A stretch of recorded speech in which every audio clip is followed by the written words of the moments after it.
educators, thank you for joining the conversation as we discuss issues relating to the gifted and talented population. I am Sherry Johnson, and it is my pleasure to serve as a guide as we explore the identification and assessment practices of CFISD. I remember going through my foundational courses. I had a lot of questions. I had so many questions regarding identification and process. I did not even know I had those questions until I received the answers. Chances are you may have a lot of questions as well, such as how do we test students for GT services? What type of test do we use? What does the test look like? How do we know if a child is really gifted and talented? Where can we get additional information? Let me assure you that most of your questions will be answered. Nonetheless, I invite you to pause the video and write down the questions that you have so that just in case your questions were not fully addressed, you may reach out to me or to the Office of Advanced Academics for further clarification.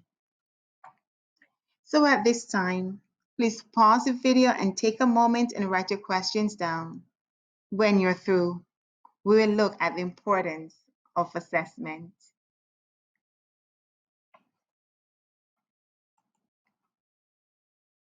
Welcome back. Take a moment and read that cartoon.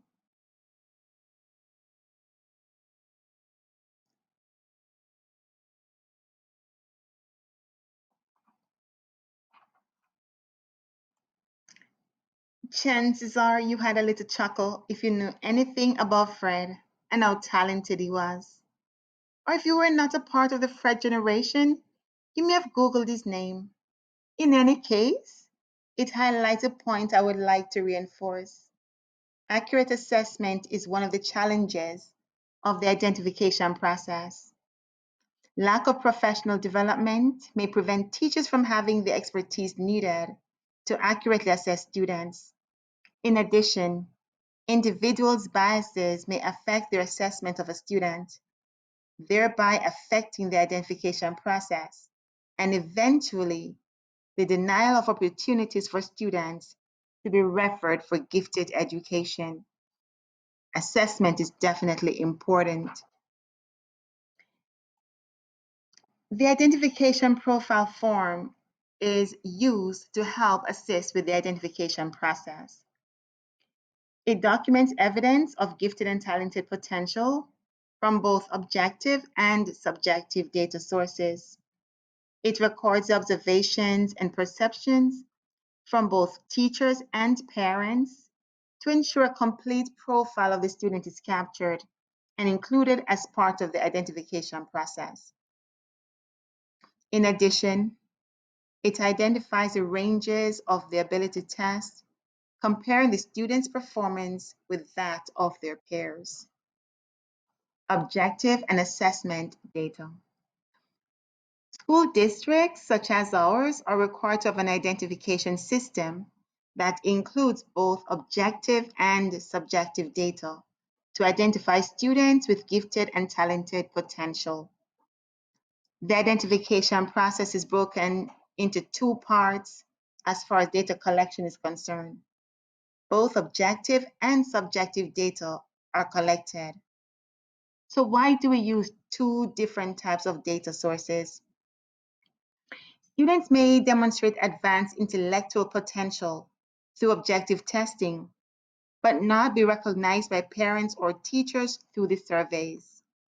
Subjective data may or may not be based upon evidence.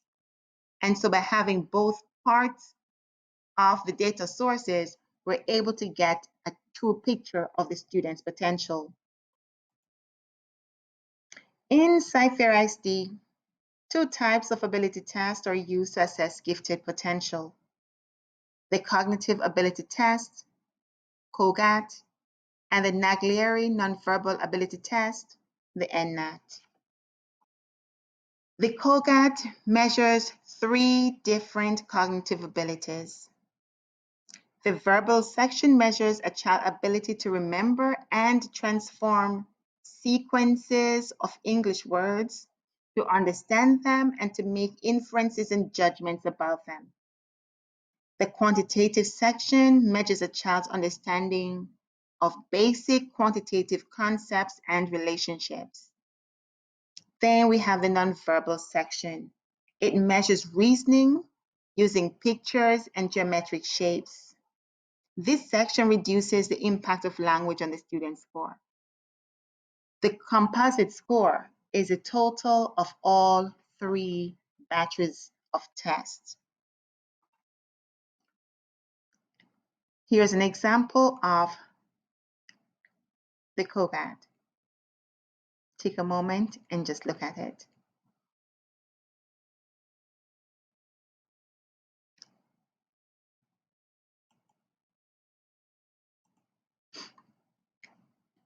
The verbal test.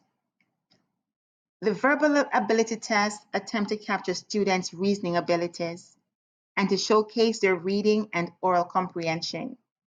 In the case of students from minority, underrepresented groups, let us remember who they are: culturally and linguistically diverse students may struggle to express themselves in English, but they're fully capable of expressing themselves in their native tongue. They may struggle to demonstrate advanced thinking unless the tests are administered in their dominant language. Students from poverty may not follow the correct grammar syntax, etc., but they may be a natural storyteller. Their giftedness may be masked with their language deficiencies. Non-verbal ability tests. Well, these tests present novel tasks for students and assess their skills to generalize, transfer, and use their experiences in new ways. This is particularly useful in assessing the general cognitive skills of children whose verbal and mathematical experiences have been limited or whose proficiency in English is low. This is definitely one way in which CFIR attempts to provide equity in testing. The nonverbal portion of the assessment process has been proven effective in helping to identify members of the traditionally underrepresented population. Quantitative ability tests. Well, the construction of these tests is based upon research on the development of mathematical abilities in children. The mathematical abilities appraised are those that begin developing about age 2 and continue to develop outside of formal education programs. As we reflect upon the quantitative tests that are used to determine students' abstract reasoning skills, let us also remember that positive correlation not only with mathematical learning in school, but it also coincides with skills such as reading and verbal concept learning. So what does that mean? It simply means that with a quantitative test, not only is it going to be assessing students' mathematical abilities, but it's also going to assess whether or not they're able to read and comprehend at a deeper level. And then we get to the NNAT. It is a non-verbal test used for qualifying K-12 students for gifted and talented programs. It utilizes shapes and figures to evaluate problem solving and reasoning skills without relying on the child's language. So based on the example that's provided right here, it's all about shapes. So it would not interfere, students' language would not interfere with their ability to correctly identify the missing shape.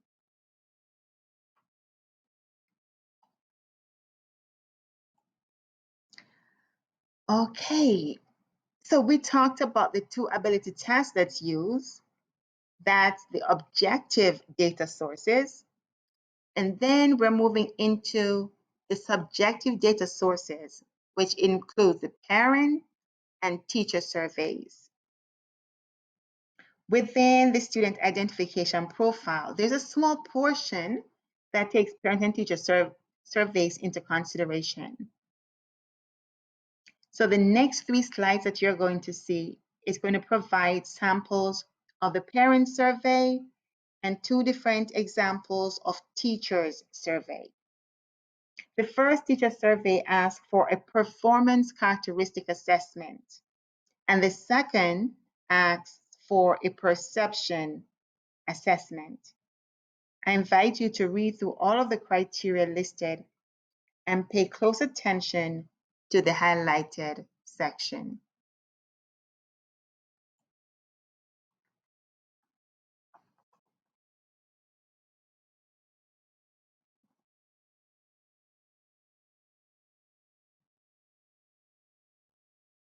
If you have children, you may be thinking about your own kids and how you would rate them. So look through all of the criteria and then pay close attention to number 6, because we're going to be talking about that question. Feel free to pause the video and continue starting as needed.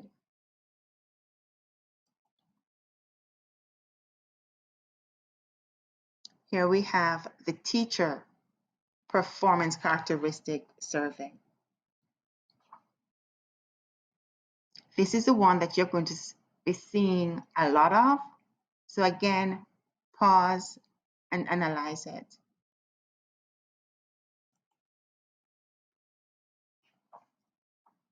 This additional sample is taken from Slocum and Payne Teacher Perception Inventory.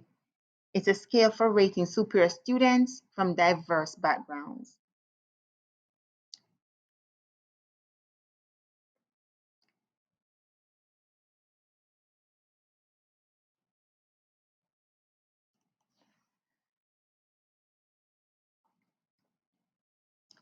I'm not quite sure how long it took to review the 3 previous slides, but thank you so very much for taking the time to do that, because it's going to give you a good understanding of the types of assessment that use subjective data to help inform the decision as to whether or not a child is ready for the gifted and talented program. So first, let me say that one of the characteristics of the gifted learner is their insatiable appetite for knowledge. And as such, they ask a lot of questions, tend to be very skeptical and analytical in their desire to learn, and they question the merit, validity, and reliability of information shared. The manner in which students ask questions is truly dependent upon their culture and socioeconomic status, as pointed out by Slocum and Ruby Payne.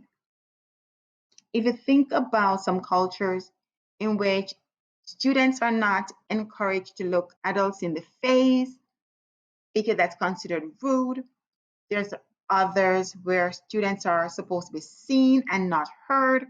So the whole issue of question is very important when we're thinking about gifted and talented referral processes.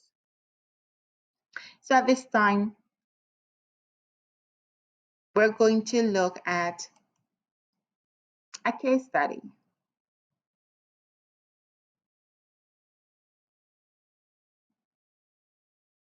Imagine that you're in a class and you gave your students a quiz to complete. The quiz has 10 questions. 2 students ask you a question regarding the assignment. So you have student A, you have student B.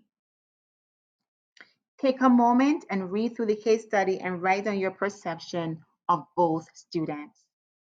When you're through with your reflections, let us continue our conversation.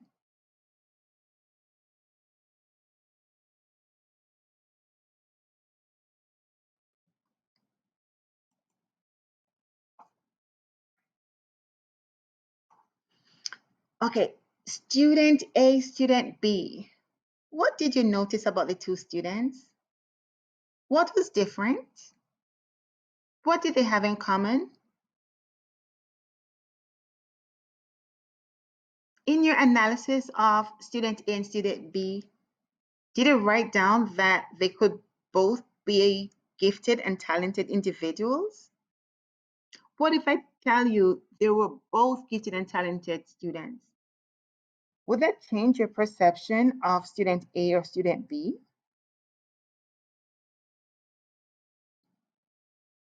Their communication style was different, wasn't it?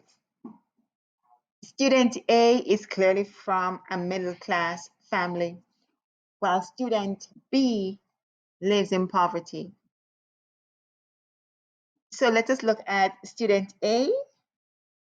Student A understands the hidden curriculum and the implicit rules, the implied curriculum, the implied rules that's attached to things like raise your hand to be recognized instead of blurting out answers. Have you ever been in a class where you have some students who simply cannot raise your hand because the answer to the question that you're asking was right at the tip of their tongue and they're too excited to keep it in? I've had that happen to me. Student B, did you notice is the direct observation about the assignment being boring? Well, such direct observation is really not acceptable behavior. Although being direct is an expectation when you live in poverty so that you do not appear hypocritical. Two different expectations, school versus home. We can see that clashing right here, right now. Student A and student B both question the merit of the assignment, but the way in which it was done, again, it was different. If the situation was viewed through a middle class lens, student A's question is merely curious, while student B may be considered obnoxious. And here we have that, curious about things, obnoxious with questions. Through a middle class lens, student A was asking for clarification from the teacher. Miss Jones, in the past, you allowed us to select a certain number of questions to complete. Is there a minimum number of questions that we may do to show we understand the topic? Through a middle class lens, that is seeking clarification. Through the lens of poverty, why should we complete 10 questions when you will know that we understand if we only do 5? That is also seeking clarification. But through a middle class lens, this looks as if the student is questioning authority. Giftedness can display itself in different ways.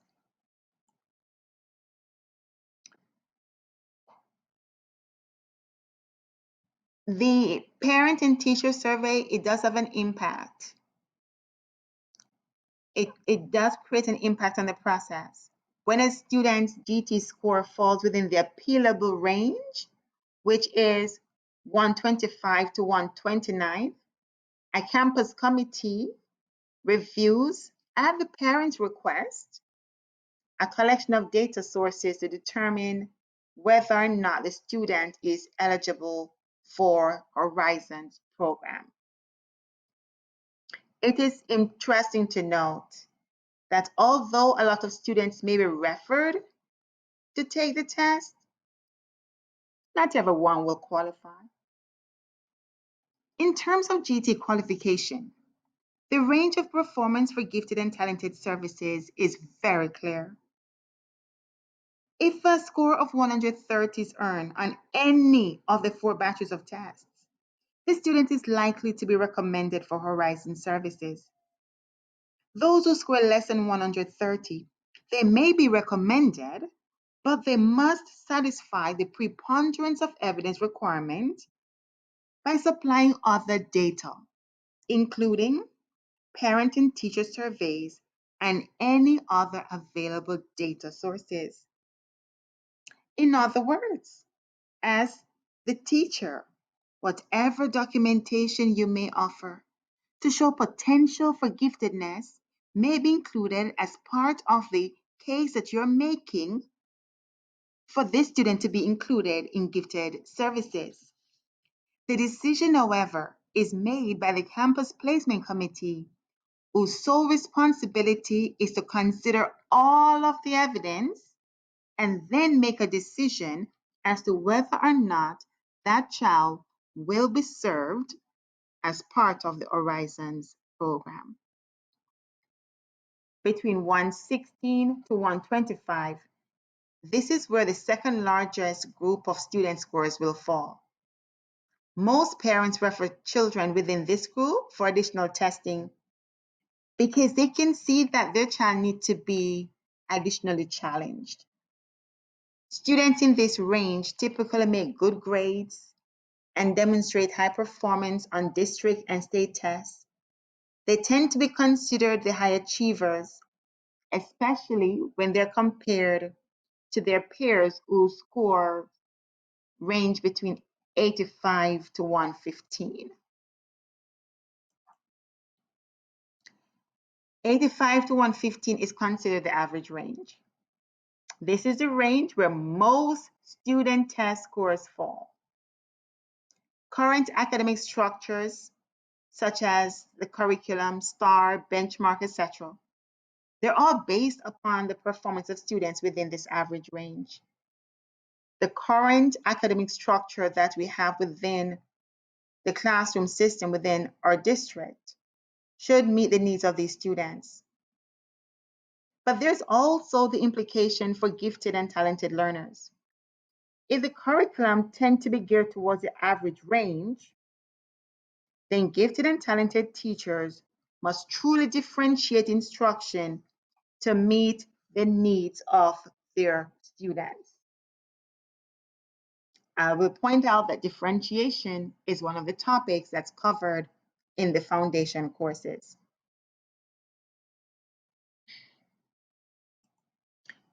So overall, how does the Horizon program work? Well, there are 4 different steps in which we have the referral process, test administration, the results, and then the placements. Students new to Sci-Fair are eligible to be tested during the fall testing window. The students must have transferred from an out-of-state school, a private school, or a home school. Students from other Texas public schools are eligible to be tested in the mid-year testing cycle with all other Sci-Fair students who are referred during the open referral period. And the open referral period is October 1st through November 30th. Mid-year testing is open to all current Sci-Fair students. Okay, so what is the correlation between the classroom? We know from research that gifts and talents can be nurtured and skills can be taught. So over the years, teachers ask, what can we do to help prepare our students? Giftedness can be nurtured because we're looking for students who shows the potential for giftedness. If that potential is not nurtured, if that potential is not tended to, it may not be realized. Then the child just appears average within the classroom setting. So there are various skills teachers could practice with the students, such as sequencing, patterning, making connections, especially students from the traditionally underrepresented population. They may be lacking some of these skills because they don't have enough individuals at home to practice these skills with. In addition, teachers can have some fun with the students while getting to know them. Teachers could instruct students to do an activity like drawing a squiggly line and then turning it into something creative. I have done different drawing tasks over the years. One of them, I instruct the students to make a dot on their paper, and then starting at the dot, I instruct them to create something they will be proud of. I know it seems very vague, but it works. Every time they complete an activity, I am blown away by their creativity.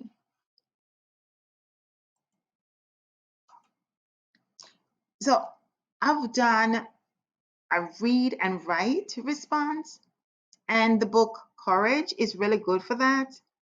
But there's another book that I've tried, The Marvelous Toy. If you watch the third grade Twice Exceptional video, it's an optional video. The teachers talk about the marvelous toy as well as an example that they use to assess students' gifts. So what I'll do is just read the marvelous toy and instruct the students to create a product showcasing a toy that they imagine. I leave it open-ended so they may interpret the direction however they want. Create a product to showcase your toy. For some students, they may do posters. They may actually create a toy car. They have done it with cardboard boxes. They have gone out and bought the entire material from like Hobby Lobby and create different versions. Some of them have drawn it. Some people have written stories and poems and songs. When you leave it open-ended, students can interpret it as you want. Create a product to showcase your toy. The choice is theirs. And let's face it, gifted and talented students, they value choice and voice in their education. So there is a lot that goes into identifying and assessing the traditionally underrepresented gifted population. As a campus, as a district, as a state, as a nation, we're still working on creating opportunities to help develop students' potential.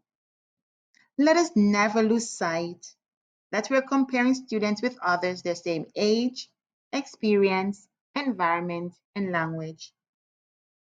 We did not talk about different program options because that topic is covered under the course Nature and Needs.